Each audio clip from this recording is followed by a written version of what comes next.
Thanks for the support on my Gale video. I'll do more cosplay runs in the future if this one does well. To gauge the difficulty of these future challenges, I made a bar to depict the difficulty of them. Green means easy and the red means hard. Yellow is mid, and everything else in between you can probably figure out based on the color. Dark Souls 3 has been enjoyable so far, but I'm also looking forward to the Elden Ring cosplay builds. Now if you're an asshole, you'll definitely want me to do Millennia, but yeah, those are the next few video ideas. To make this one a little bit more challenging than the Gale one, I'm going to add some additional modifiers onto the video. First, I have to beat Friede as soon as possible, which is before Deacons. This is because if I played the entire game as intended and did the DLC last, then this challenge would be 90% average gameplay and 10% Friede, which wouldn't make much of a video. Second is that I have to use sights the entire time. The time period before Undead Settlement doesn't count, as it's impossible unless you use outside methods like Cheat Engine. We start by dressing up our sister as beautiful as the real Friede. Once she's done, we kill Gundir's sock puppet looking ass second phase and move on to Firelink.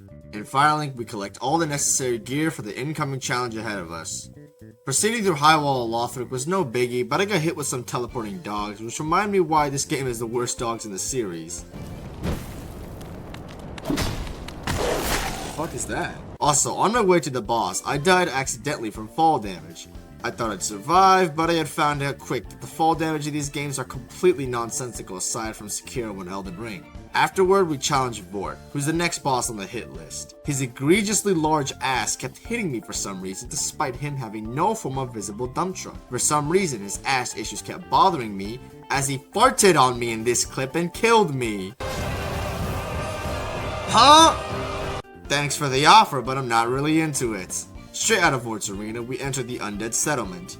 I take a quick detour to achieve my half-ideal weapon that I'm gonna be using for the run. It's not what I'd like to be using, but it'll do for now. Now is a good time to mention that I would normally run past the Undead Settlement to get to the Cathedral as soon as possible, but in order to actually use Friede's weapons, we need to kill a ball of sacks with the ball sack. First, that being the Cursed Rod of Greatwood. This boss is terrible, with infinitely respawning NPCs in a gank, with the equally as annoying boss with bad hitboxes.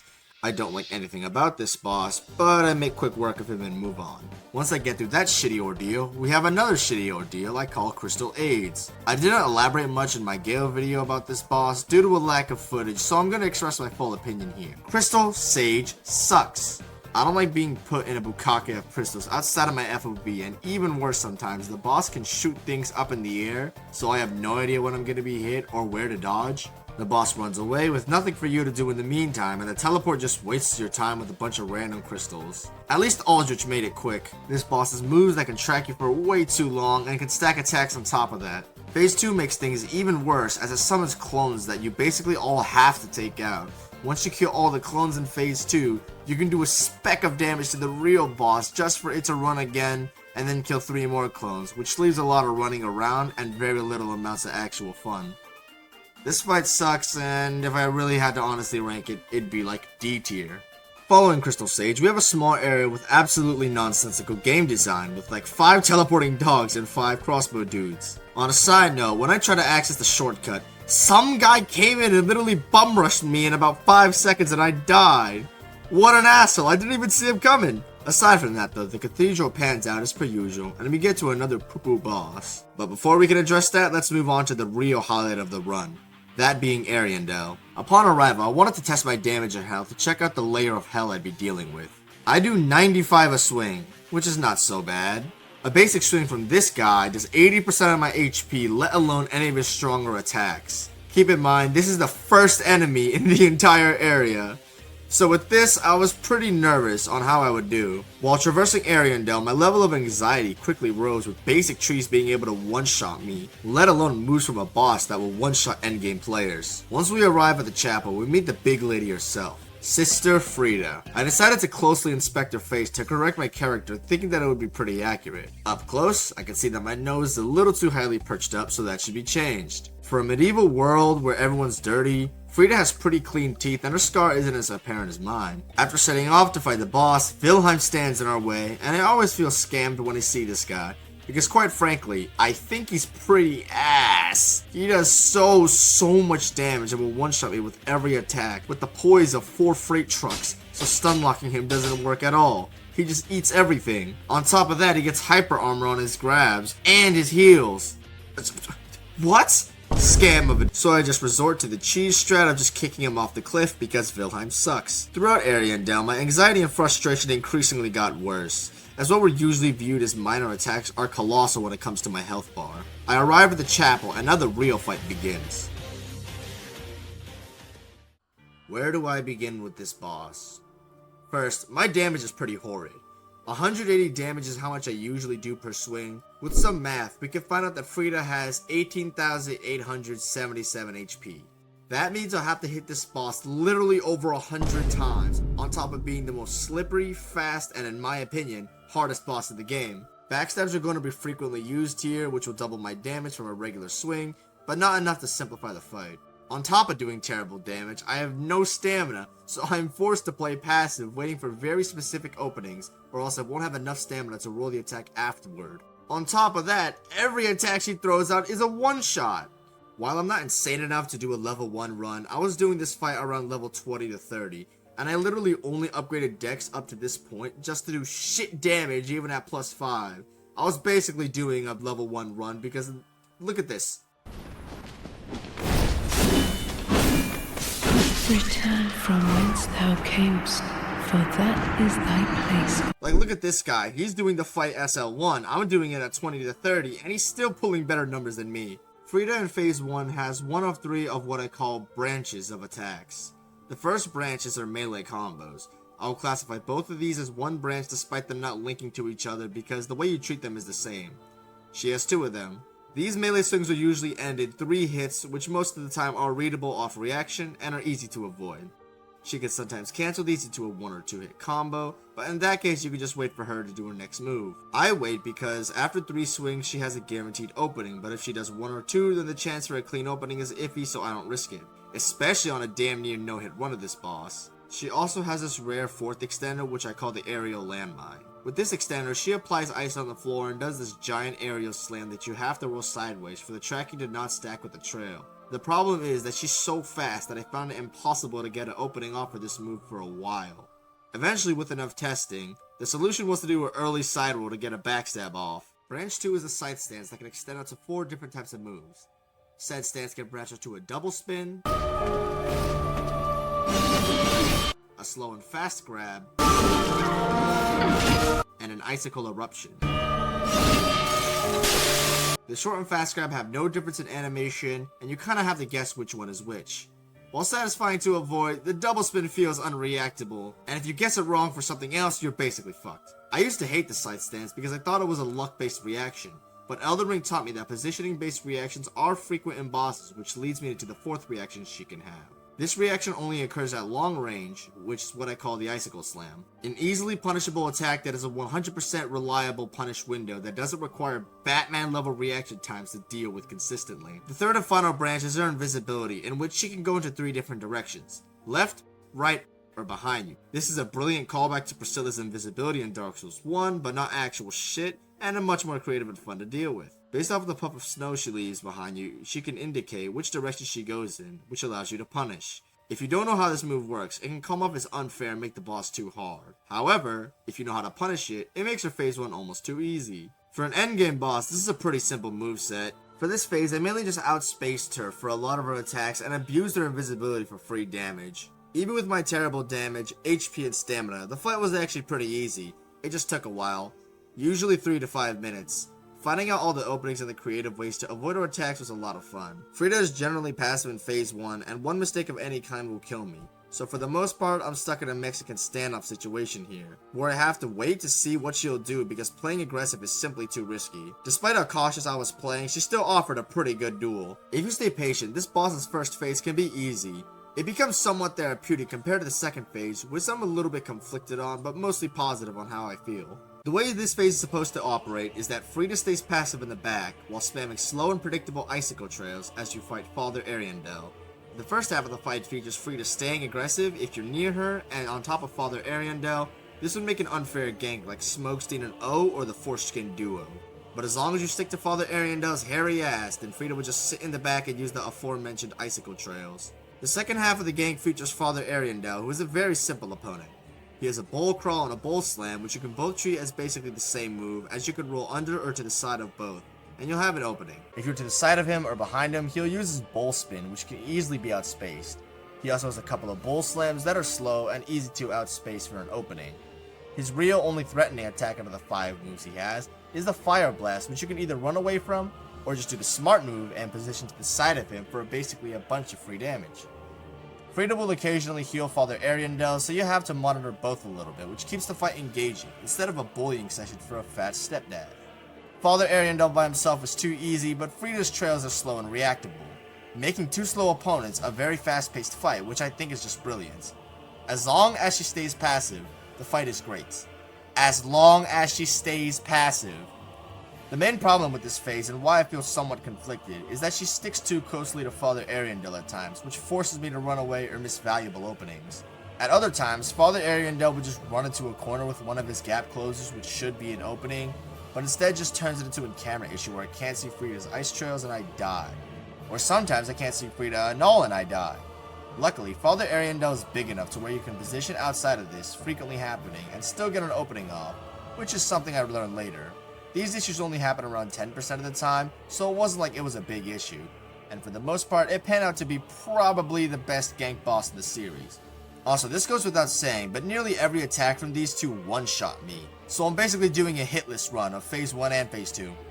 Midway through my attempts in Phase 2, I decided to quit. Not literally, of course, that's stupid, but Phase 2 was driving me insane. Phase 1 already took longer than I liked, which was 3 to 5 minutes, and Phase 2 pushed the fight up to 10 minutes or longer. And with how unpredictable and messy Phase 2 was, I was losing interest fast. So instead, I decided to do some side content, or I guess main content. I didn't want to get past Earth though, because I thought that would make Friede's fight too easy, so I opted for everything else before then. My first pit stop was the Abyss Watchers. I don't really have footage of them, so I'm sorry for that, but it was basically an easy fight. Wolnir followed, and if I had to describe this boss, it would be E tier. Hitting his hands is easy enough, but when he hides his hands in the fog, I have no choice but to sit there just waiting with my thumb up my ass. Oh well, he went down pretty easily, so it's fine. Despite our low damage and health, Old Demon King is still decent. One tip for the boss is that you can use the dead pile of Asylum Demons to block his meteor. I don't actually know how to fight this move, so I just do this every time and I'm okay. It's a slow fight, but nothing too egregious like the impending hell that I'd have to deal with. I leveled myself up a bit and was ready to head back in. Most of my attempts played in this fashion. Do hitless Phase 1, do a lot of patient waiting and running in Phase 2 and die in one hit to some stupid delay that's totally not my fault. I've given some high praise to this boss. It's been hard and I think I spent up to around 6 hours at this point. Fun first phase with probably the best gank boss in the second phase. But this is where the real battle begins.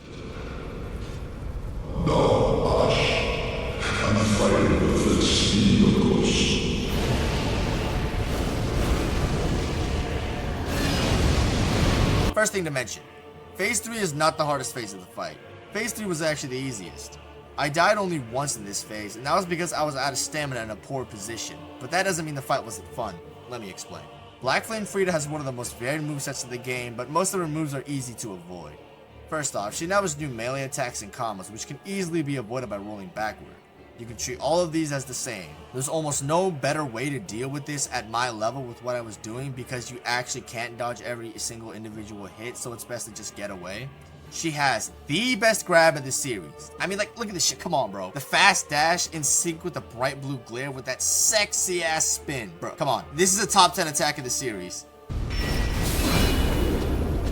She still maintains her scythe stance, which is pretty rare, but still functions the exact same as the Phase 1 version, so there's no danger with this one. Another move she uses is the Ice Slam, which can easily be avoided if you roll inward perfectly under her, which is tons of fun. Her Black Snake can be easily avoided if you roll sideways. The Black Flame Slam is sick as fuck, and every time I dodge it, it feels so good and tight. She has some more simple ice moves that force you to back off, which forces you to reposition as well. She has a couple of other moves, but they're pretty similar to what I've described so far. Every single one of these moves are fun to avoid. I was having so much fun fighting this phase that I have no other words to describe it other than pure joy. This was a blessing. Okay, not really, but like, seriously, this might be my favorite phase ever, next to Moog Phase 2. Every attack is so well made and flows into each other with almost no time to breathe, and I love it. She's relentless and endlessly pursues me with these attacks. Some people say that she's too fast for Dark Souls 3, but I think she's fair, just the speed limit. The variety of moves you have to be ready for always keeps me on my toes, and generally I have to stay mid to close range. You have to be ready to run back to avoid the quick and fast combos, but also close enough to be able to roll under her big slam attacks. I knew that if I made one mistake, my life would basically be over. I had little stamina and did absolute shit damage, but I didn't care because all that added to the fun. I genuinely wanted this fight to last forever. I mean, just look at this shit. How can you not enjoy this?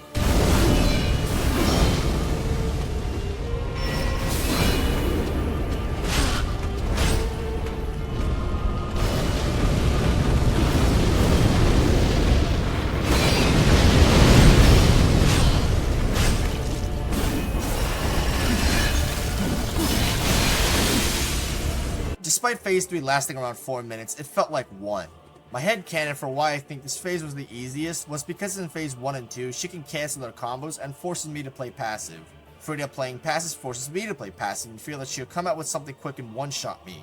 In phase 3, she's 100% aggressive, which makes it easy to respond, and punish every attack she throws at me. Mechanically speaking, this is one of the most demanding bosses in the series, but with the rules of the run, it was quite easy compared to the Mexican standoff that was phase 1 of the game of tag I had to play for phase 2.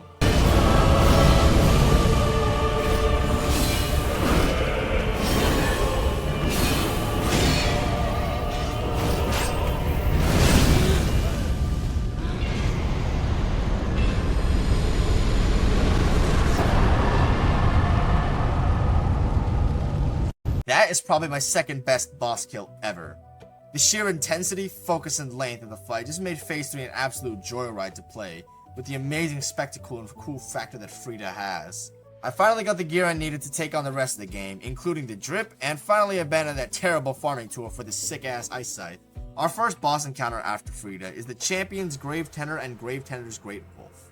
I almost stuttered saying that. This boss is actually almost harder than Friede, but not for actual fair legitimate reasons. He contributes to the scam that is Ashes of Ariandel. There are wolves that are already one of the worst enemies in this series in a gank with a normal NPC who turtles way too much. Once the wolves are dispatched, you get to fight the NPC that can somehow block and hit you at the exact same time, while 3-tapping me before I can realize what's going on. Halfway in, a wolf who comes in and ignores all form of pillar just comes in and spams a charge attack, who's a reskin of the big wolves earlier in the level, making nothing in this fight original. The NPC also halfway in turns into a sorcerer to make the fight even worse in an uncoordinated RNG shitshow. I have no idea how the best gank in the series with one of the best bosses of the series is somehow 5 minutes away from one of the worst ganks in the series with one of the worst bosses of all time. I didn't beat this boss at this point in the run because he made me want to drink gasoline, so I left to go to Irithyll. On a side note, I know a lot of people like to complain about the R1 spam in this game. I always found this odd and stupid, because all these games can sort of be classified as R1 spam. I did some damage testing with this weapon, and maybe it's just Friede's sights, I don't know, but every other option other than R1 spam did way less damage, and wasn't really worth it unless to break a shield or something. R1 spam is a little bit overpowered, while everything else is a little bit underpowered. Not my favorite type of balance, but I'll roll with it. The boss in Irithyll is Pontiff, who's an absolute blast to fight. Something I find that nobody mentions is a run back to the boss, which is actual horseshit. Phase 1 of this boss is almost as good as Friede phase 3. I'm not lying. Just look at this. How can you not enjoy this? Pontiff is literally an Elden Ring boss in Dark Souls 3. It's an amazing fight overall, but my main issue is phase 2. Phase 2 has a clone that desyncs way too much in my experience, which is unfair. Also, when they both just spam attacks and combos, it feels unreasonable to dodge. The amount of stamina players will have up to this point probably won't be enough to out-evade these combos unless you know a positioning trick. It did feel kinda cheap when both of them just started using combos and I had no options but to keep eating attacks due to my lack of stamina. When they're both working properly, however, it's an amazing fight. On this build, the damage I did was pretty terrible even with 40 dex, but I didn't really mind it because I enjoyed this fight a lot. I didn't mind upgrading my weapon because I wanted to fight it for longer. After Pontiff, we can access Anor Londo, which is what you'd expect, and we can meet Aldrich. The damage is really doubling down on me here, especially since this slimy asshole loves to keep running away with funny arrow attacks that one-shot me. Something I've noticed in my attempts against him is that in his time stuck in this room, he's grown a deep affection with the wall as he inserts himself deeply in and out of it. Midway through the fight, I decided to take a short break to gear up a little more, and I upgraded my weapon a couple of times by killing all of the crystal lizards in the area. Now returning to Aldrich, I am blessed with that good damage. 150 a swing, that's double of what I was doing before. It helped me tremendously and kills the shitty slug, but somehow the better Elden Beast. After Aldrich, we have a boss that I have a very divisive opinion of. I do not like Dancer of the Boreal Valley. Somehow, Dancer constantly drops my frames, making the fight feel like it's going on in slow motion. I'm moving at Dark Souls 2 speeds, while Dancer moves at Sekiro and Elden Ring speeds. Most of her moves are okay, not anything interesting. But her grab. Her grab! I hate this thing. It comes out so fast and it's weird and it's absolute shit hitbox. The boss for the most part is okay, excluding the 70 deaths I had due to the shitty ass hitbox of the grab. I will admit, I haven't learned this boss, and I don't want to with the frame drops that make the fight miserable. And the learning process abysmal. And the shitty grab she likes to spam. After my Dark Souls 2 session, we take a detour to Osiris, who's easy as per usual. While Phase 1 can be pretty annoying to deal with because all he wants to do is backstep Floyd Mayweather style and spam curse attacks, Phase 2 is quite easy. As long as you stay under him, he basically can't hit you.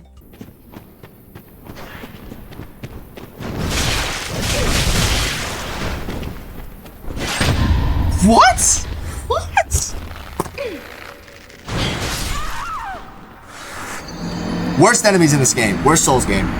In the past, I haven't been as vocal about Champion Gundyr as others have been, but now I understand why people love him. When you execute what I call a perfect rhythm with him, this is one of the most fun fights in the series.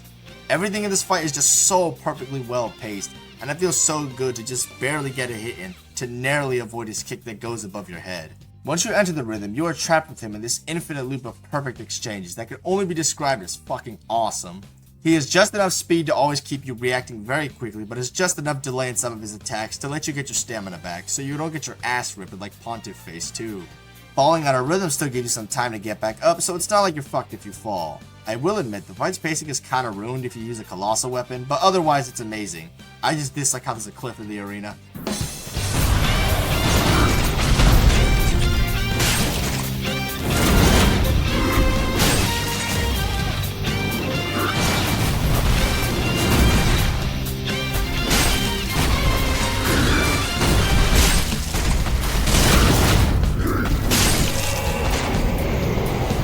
Following that fight, Lothric Castle offers a slow-motion Dark Souls 1/2-esque experience of Dark Souls 3.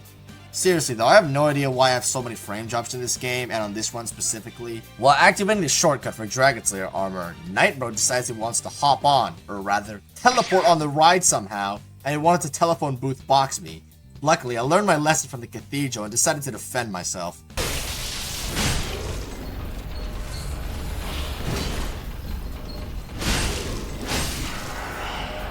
I skillfully came out victorious by just spamming R1. I have no other way to say this, but Dragon Slayer armor was also easy. Most of his attacks don't have any tricky timings, and his fight goes on normally. I think I've just fought him too many times, but he wasn't really much of an issue.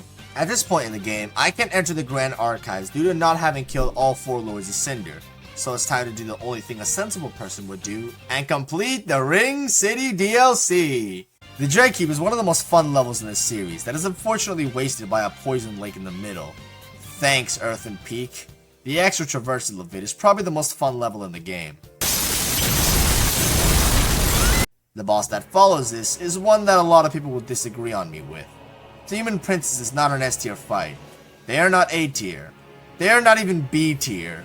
I'm gonna hide my actual ranking for them, but just know I don't like them. This fight works like Sister Friede and Father Ariandel, but instead of the aggressive and passive states switch on a timer. They cycle between 1 ranged, 1 aggressive, or aggro is what I'm gonna call it. Double aggro, 1 ranged, 1 aggro, then double ranged, back to 1 ranged and 1 aggro. This should theoretically create a dynamic and creative boss fight that's fun and engaging like Sister Friede and Father Ariandel, except that Friede sometimes stay too close. The aggro demon at point blank is something I don't mind. It's a decent fight with some camera issues, that's all. The ranged one will shoot toxic, which I don't like. In a long endurance fight like this, you can get hit by toxic and you might as well die if you don't have purple blooming moss clumps. The toxic is so brutal that you basically have to give up after you're hit by it. If you get hit by toxic in phase 1, there's no way you're lasting until phase 2. Like in Friede's fight, the camera can screw you over and you can't really see the attack coming from the ranged one, which is worse than Friede's punishment for being hit. I don't really like the toxic and I think it should have been switched to poison. Generally, it's good when they're functioning like this. Sometimes the ranged one likes to get up close where I can't see both of them in my FOV, so I either take some damage I can't even see, or I run away, which I don't really find fun. Speaking of running away, when they both turn aggressive, you literally have to run away. I don't see why this part of the fight has to exist. I don't derive any enjoyment out of running away for 20 seconds against two hyper-aggressive enemies. When they both turn ranged, I would be fine with it if they weren't both close at the same time, so I just can't see their attacks in their FOV and I'm just forced to get hit by Toxic.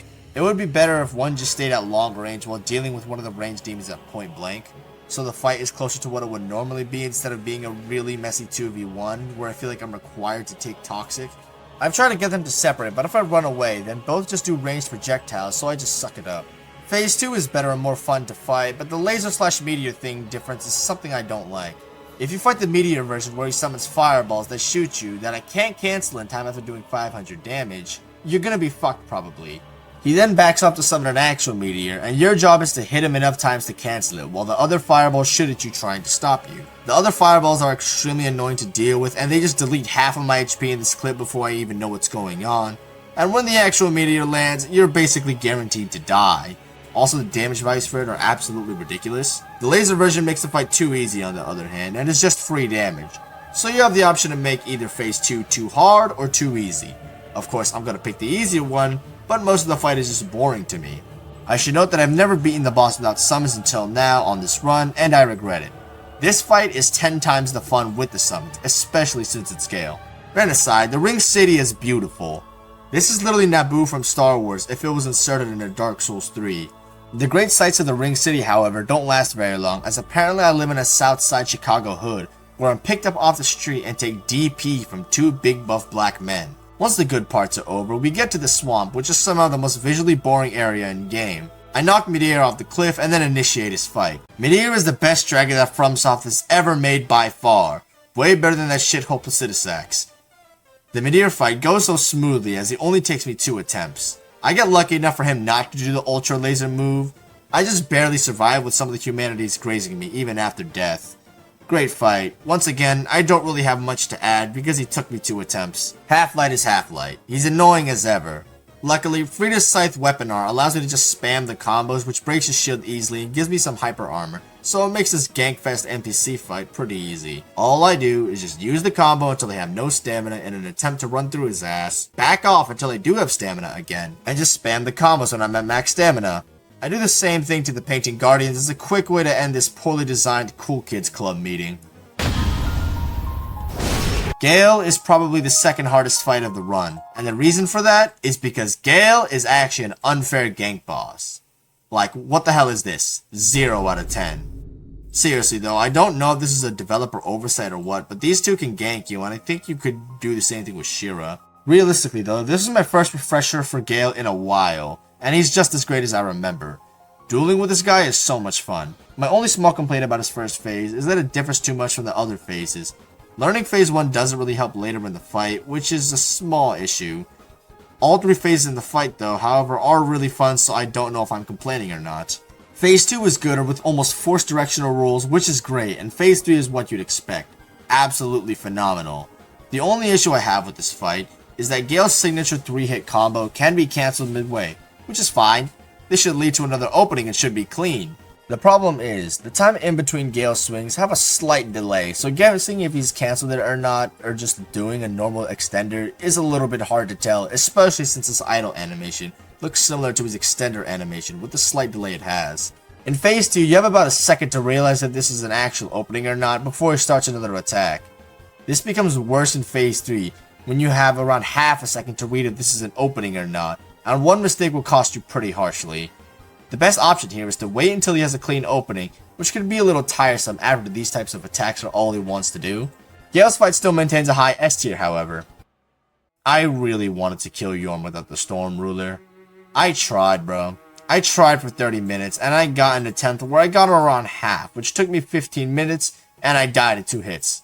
That was the point where I realized my responsibility told me that this boss wasn't worth doing without the Storm Ruler. Friede was a boss worth doing this for because she had interesting mechanics and was designed ingeniously, where Yorm has like 5 attacks and is pretty boring, with or without the Storm Ruler. So I'm sorry, Terrestrial 5574, who will say, It's my main reason for not doing this earlier, because I wanted to be as beefy as possible so I could do this at my best, but the fight was really boring and not really fun, so I just didn't. Lothric and Lorien is typically a difficult boss fight, but generally they didn't give me much trouble. This thing at +5 basically slaps everything. Like, look at this, I literally do half of Lothric's HP in one cycle.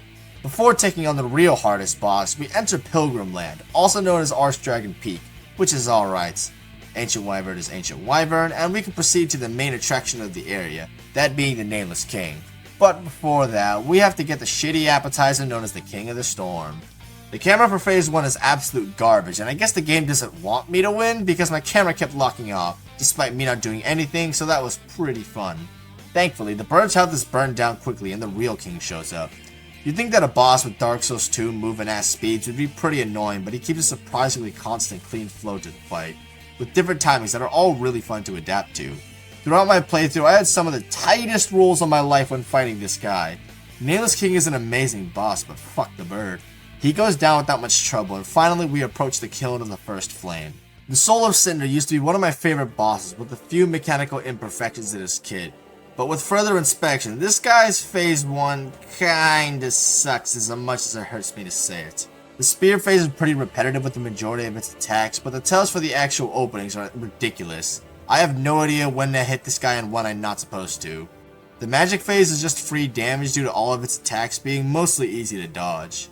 The curved sword moveset has basically no openings. Like, literally, punishing after his attack still gets me my ass handed to me.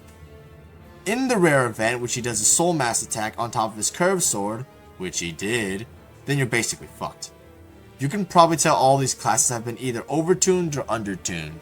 Excluding Friede, this is the hardest boss in the run by far, which is odd considering that I've never had a single issue with the Soul of Cinder before this. Even on my first playthrough I found him easier, but I guess this asshole decided to be canon for once and he only wanted to do the most annoying convenient roll catches and moves that would piss me off.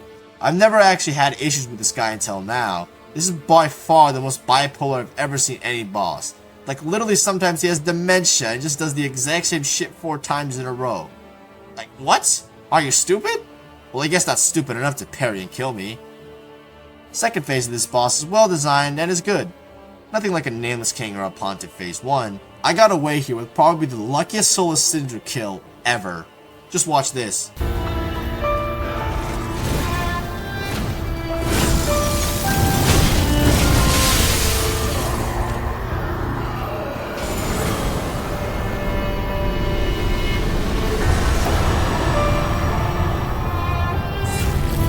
Now it's time to link the first flame. And end my— oh wait, I have one last boss I missed. This stupid shitty wolf— I mean this when I say this. This boss is one of the worst things ever. Bottom 3 in the series. For this boss, similar to Half-Light, I just spam the weapon art and do the exact same trick, except it's even worse because he has these annoying dogs to assist him. After finishing him, and for good this time, I fought the wolf. All I wanted to spam was charging attacks, which is standard for the wolf, so I just dealt with it. I got him to stagger, and with Dark Souls 3's oddly weird, inconsistent riposte hitboxes, I riposted the dumb thing in its head and ended the shitty wolf's life. As it laid its body down, its model fused into the wall, and I thankfully never got to see it ever again. With that, I get to link the first flame, but we still have one last task to do. That's right, I'm refighting Sister Friede as Sister Friede.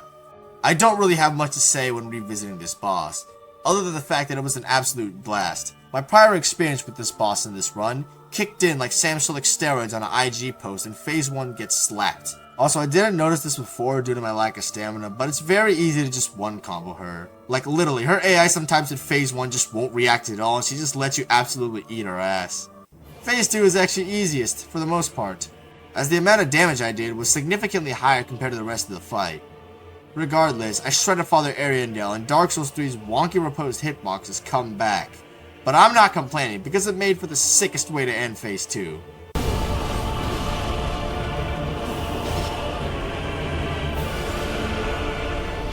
Phase 3 is too little HP for how fun it is.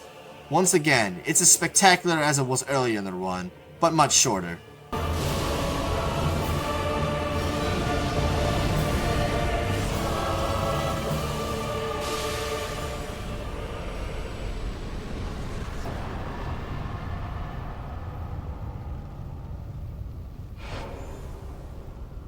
With that, the Friede run is over. I hope you enjoyed the video. If you want to support me, you can comment what you guys want next. Joining the Discord also helps. I'll put out a poll soon discussing what you guys want between Dark Souls 3 and Elden Ring, then listing the top few based on those votes. Thanks for watching, like and sub if you liked the video, and see ya!